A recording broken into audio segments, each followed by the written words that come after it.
Après plusieurs jours de négociations, nous avons obtenu un rendez-vous avec un trafiquant qui gère tous ses business depuis l'écran de son smartphone. Son application préférée, Telegram. Au départ, une simple messagerie. On est où là? Là, je suis actuellement dans un Airbnb qui a été loué pour l'occasion. Il a accepté de nous raconter avec quelle facilité il l'utilise chaque jour pour l'ensemble de ses trafics. Vous vendez quoi exactement? Alors moi déjà de base, je suis quelqu'un de très curieux, donc j'ai touché à tout ce qui est papier d'identité, c'est-à-dire carte d'identité, permis, passeport, titre de séjour. Je vais toucher à quoi? Tout ce qui est données bancaires aussi, ça à la mode ça aussi. Je suis aussi pas mal de contacts avec des gens qui touchent à tout ce qui est stupéfiant, trafic d'armes, etc. Donc vous avez vendu des armes sur Telegram? Après c'est volatile, dans le sens où il y a des semaines où j'ai rien vendu, il y a des semaines où il y a eu 20-30 ventes directement. Qui vous achète des armes? Ça va être un cambrioleur, ça va être, je sais pas moi, quelqu'un qui est dans le trafic de cartes bleues. Il n'y a pas de profil type qui achète d'armes, c'est vraiment tout le monde en fait. On a vu des femmes de ménage qui sont venues me voir pour acheter un 635. 635 c'est un petit pistolet qui fait la taille d'un paquet de clopes parce qu'elle se sentait pas en sécurité avec son ex-mari, donc elle veut s'armer. Vous vous sentez pas du tout coupable de donner une arme à quelqu'un? Si elle s'en sert ou pas, c'est son problème, c'est pas le mien. Moi, quand je dors tranquille le soir, je vous le dis honnêtement, moi je suis juste vendeur encore une fois. Avantage pour les malfaiteurs, cette application est cryptée, quasi intraçable par les autorités. Vos messages, vous pouvez les supprimer quand vous voulez, en 5 secondes. Si vous voulez, Telegram, en fait, il n'y a aucune trace, en fait. On est sécurisé parce que les gens ne savent pas qui je suis. Les gens ne savent pas quel âge j'ai, comment je m'appelle, où est-ce que je me situe, à quoi je ressemble. Donc je peux aller à la poste, je sais pas, moi je vous dis une bêtise, envoyer un 9 mm par la poste, et sur le chemin, je vais manger un bon kebab tranquillement, et puis je rentre chez moi, et puis personne ne sait ce que j'ai fait de ma journée, alors qu'en vrai de vrai, si je l'aurais fait, je sais pas, moi, de manière traditionnelle, dans une cité ou quoi, là, je serais déjà en prison. La ruse Telegram, les américaines WhatsApp et Snapchat, des applications incontournables de vos téléphones ou de ceux de vos ados.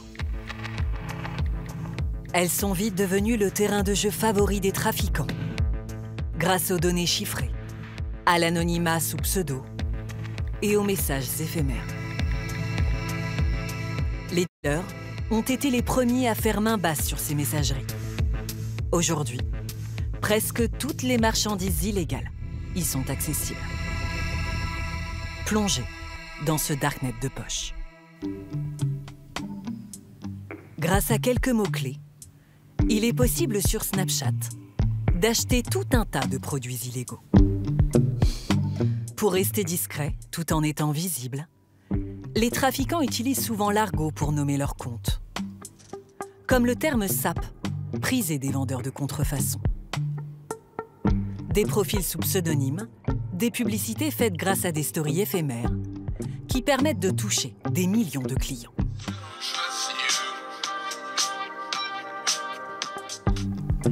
Les vendeurs affichent même leur numéro de portable et orientent leurs clients vers une autre messagerie cryptée, WhatsApp.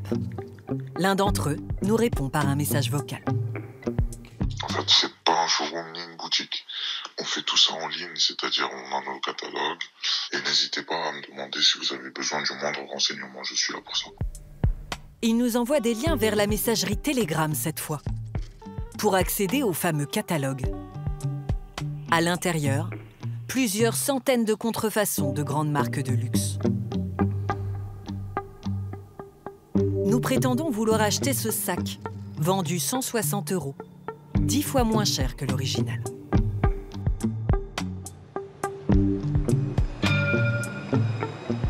Le vendeur nous donne rendez-vous avec un de ses complices au nord de Paris. C'est bien vous, non? Ouais, bonjour. Vous allez bien? Ça va? Super. Regardez, madame, je vais vous montrer. Regardez ça.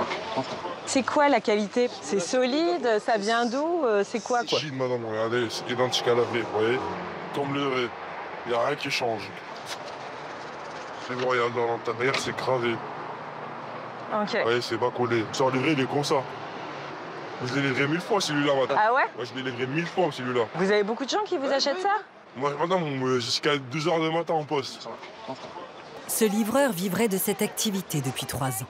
Moi, des fois, j'ai gagné entre 500, 1000 par journée. Ouais.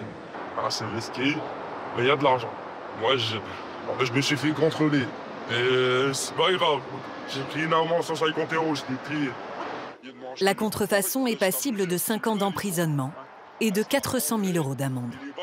Contactée, l'entreprise américaine Snapchat n'a jamais répondu à nos questions.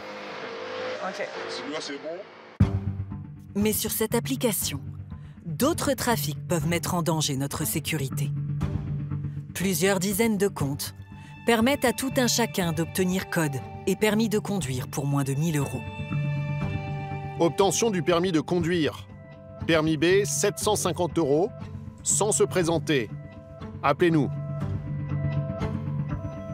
Comme pour les contrefaçons, la prise de contact se fait via la messagerie cryptée.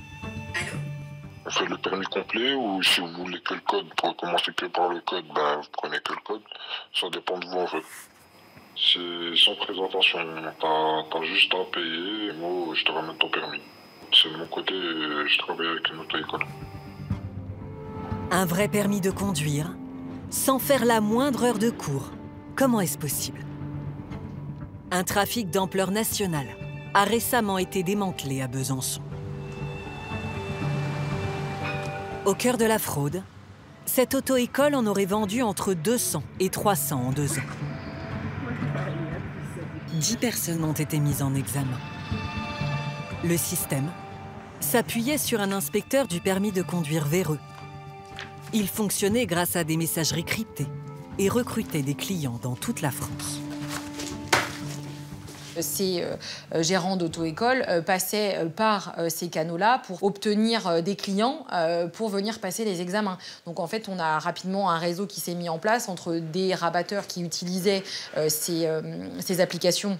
Et la machine s'est de plus en plus emballée, puisque au départ, c'était quelques personnes, puis plus le temps est passé, plus on en a eu. Et donc, ce qui a même abouti à ce qu'ils augmentent leurs tarifs, puisque au départ, on part sur des permis qui sont vendus pour la somme de 1 000 €, ce qui était une somme déjà conséquente. Et à la fin, quand on intervient, les permis sont vendus pour 2 500 €. Le patron de l'auto-école fixait avec les clients une date pour passer le permis avec l'inspecteur corrompu. Le jour J, il allait les chercher à la gare de Besançon, récupérait l'argent, puis les conduisait sur le site de l'examen. Pour s'assurer quand même que la personne savait à minima conduire, l'idée était de faire un tout petit tour de voiture pour s'assurer que les personnes avaient la connaissance quand même de la pédale d'accélérateur, de frein, ce genre de choses. Et une fois que ça s'était fait, il présentait les candidats à l'examen. Généralement un parcours très écourté, aucune manœuvre, vraiment quelque chose de très basique. Et derrière, 2 jours après, validation du permis de conduire officiel. Pour rester discret, le gérant de l'auto-école veillait à ce que le taux de réussite au permis ne soit pas trop élevé. Il s'arrangeait pour que certains de ses véritables élèves échouent à l'examen. C'est le cas d'Ambre, 23 ans, qui a pris une vingtaine d'heures de conduite dans cette auto-école. La plupart des heures de conduite, c'est de 17 à 18 heures. Donc sur Besançon, de 17 à 18 heures, c'est les heures de bouchon. Donc sur ces 20 heures, il y en a vraiment peu où je vais réellement conduire. Je posais des questions, c'était à peine si on me répondait. Le gérant, j'ai pu conduire avec lui 2-3 fois, pas un mot. Pas un seul mot, c'était jusqu'à la 18e heure, je pense, juste avant de passer le permis, où il m'a dit « Bon, c'est bon, t'es prête ». Ça vous semblait prématuré? Ah clairement, oui, vraiment, parce que j'étais vraiment pas prête. Et encore une fois, moi, avant, je leur avais dit « Mais vous êtes sûrs ?» Parce que s'ils me faisaient faire un créneau, par exemple, j'étais incapable de le faire. Lors de l'épreuve, Ambre a grillé une priorité à droite. Elle n'a pas obtenu son permis. Comme elle, plusieurs dizaines de personnes auraient été envoyées au casse-pipe par le patron de l'auto-école. On a saisi de grosses liasses de billets lors de perquisitions dans des sacs de voyage, en grande quantité, notamment chez le gérant de l'auto-école. Ça représentait combien cette saisie? Un peu moins de 75 000 € en liquide. Donc c'est quand même pas anodin d'avoir des sommes pareilles chez soi en petites coupures. Montant total de la fraude, 400 000 €. Le gérant, l'inspecteur et leurs complices sont en attente de leur procès. Mais leurs clients conduisent toujours, car la procédure pour invalider leur permis est longue et complexe. Est-ce que vous savez s'il y a eu des accidents suite à ces faux permis en circulation? On a une dame qui s'est plainte auprès du gérant de l'auto-école en disant « c'est inadmissible que vous ayez donné le permis à mon mari parce qu'il y a eu un accident grave où il y a eu 3 personnes grièvement blessées. » Et elle dit « vous n'auriez jamais dû lui donner le permis de conduire. Il n'aurait jamais dû conduire. » Sur ces messageries cryptées, les escroqueries peuvent parfois prendre une ampleur inédite. De véritables supermarchés du crime prospèrent sur Telegram. Le voyou, qui vend notamment des armes, Avi, utilise l'application depuis 5 ans. Il gère 20 canaux illégaux, jusqu'ici, en toute impunité. Moi déjà, je suis quelqu'un, je change beaucoup de domicile et je ne garde jamais rien chez moi. Donc on m'a déjà perquisitionné plusieurs fois et ils sont repartis chou blanc. Moi j'ai continué ma sieste. Maintenant, admettons que j'ai pas de chance, j'ai un téléphone sur moi. Et c'est mon téléphone de travail, vraiment c'est que j'ai fait le coup. Sauf que moi, j'ai des collègues qui ont accès à mon compte. Ils voient que je réponds pas pendant 2-3 heures. Ils se doutent qu'il y a un problème, je suis en garde à vue ou quoi. Mais ils peuvent tout simplement auto-détruire mon compte, supprimer tous les messages en 5 secondes. Alors que eux, la police, ils vont peut-être mettre quoi? Allez, 6 mois, entre 4 et 6 mois à récupérer mon compte. Donc oui, à ce niveau-là, je suis en sécurité. Dès l'adolescence, Avi se lance dans les trafics en ligne. À 13 ans, il commence à vendre des contrefaçons sur Facebook. Quelques années plus tard, Avi se met à la vente de stupéfiants sur Telegram. Il découvre alors un univers de malfrats et un nouveau filon, encore plus lucratif. J'ai trouvé un business, en fait, c'est dans l'ultra-luxe, où il n'y a pas grand monde dedans, on doit être 3 ou 4 en France à faire. À bien le faire en France, on doit être 3 ou 4 maximum. Du coup, moi, je me suis spécialisé dans la contrefaçon de bijoux et de montres en or massif. Et je fais du vrai faux. Par exemple, je vais vous ramener un faux bracelet Cartier en or, véritable, avec des diamants véritables. Le poids, il va être identique, et la facture, elle va être identique. Ça, c'est un certificat de la maison Cartier, donc qui est impossible à avoir. Faut certains contacts, et je sais pas si vous remarquez, mais il est vierge en fait. Ce qui fait que vous pouvez prendre un bijou volé, un bijou faux, etc. et mettre les informations dessus. Vous allez dans n'importe quelle boutique Cartier dans le monde, votre bijou, on va vous expliquer qu'il est authentique de A à Z, alors qu'il n'est jamais sorti de chez eux, quoi. Pour écouler ces contrefaçons, Avi trouve sur Telegram des revendeurs qui vont ensuite escroquer des particuliers sur des sites d'occasion. Vous allez aller la mettre sur le bon coin, sur eBay, sur, je sais pas moi, Facebook Marketplace, etc. Vu qu'elle est en règle et entre guillemets authentique, ça va partir directement. Pour des petites montres à 7-8 000 euros, la personne elle va encaisser 20 à 30 000 euros. Et donc cette personne elle va gagner 1 an de SMIC en 2 heures en ayant vendu une montre. Et le premier réflexe qu'elle va avoir, c'est revenir vers moi, en acheter une deuxième et recommencer. Son business illégal lui rapporterait en moyenne 30 000 euros par mois. Un de ces nouveaux réseaux de trafiquants a récemment été démantelé par la justice. Au tribunal correctionnel de Paris, le 5 avril dernier, se terminait le procès de 9 prévenus, liés à un canal Telegram, la Genèverie. Contrefaçon de montres de luxe, mais aussi faux papiers et même des fichiers de police, étaient vendus par des faussaires et des policiers véreux. Non, on veut pas du tout. Des condamnations records, 206 millions d'euros d'amende pour le faussaire de montres et de la prison ferme pour 6 des 9 prévenus.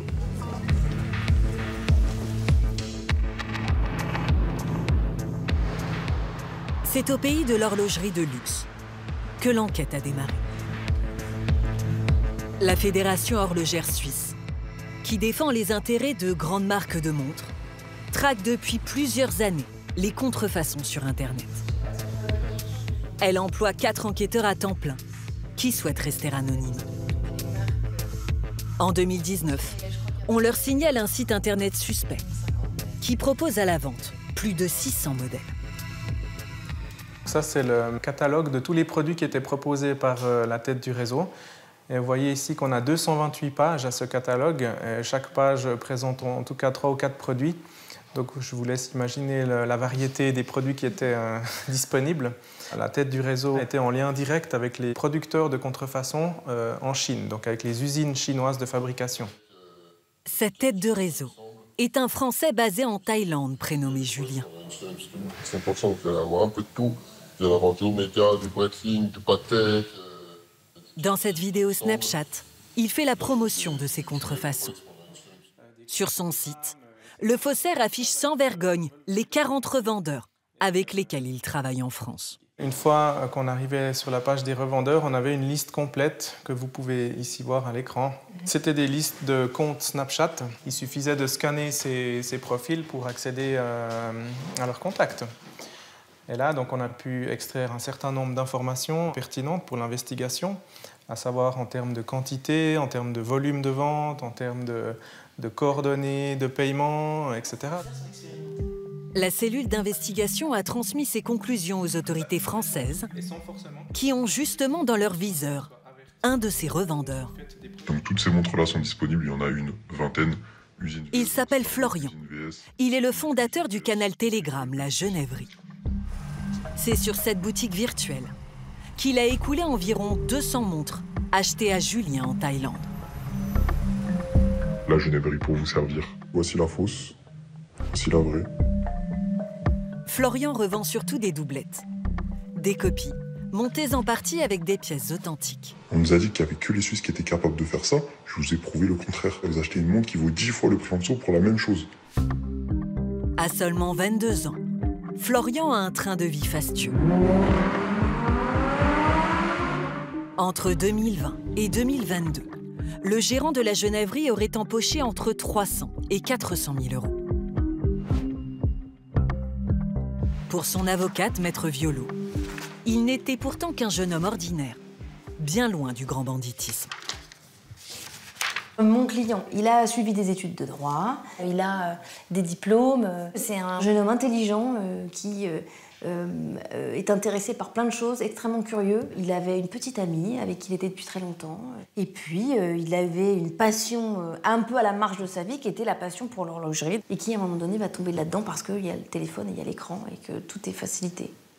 Selon elle, son client se serait laissé entraîner dans un tel trafic à cause des messageries cryptées.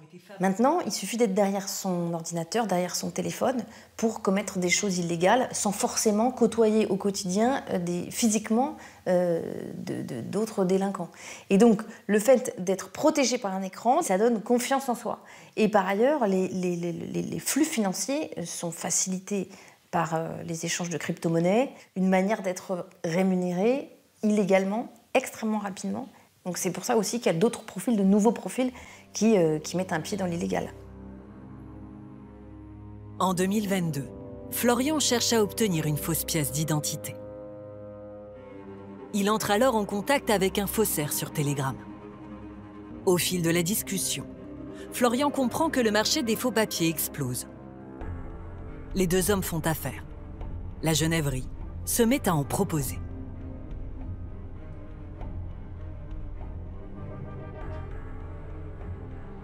De la même façon, Florian commence un autre trafic. La revente de fichiers de police, vendus en moyenne 250 € l'unité.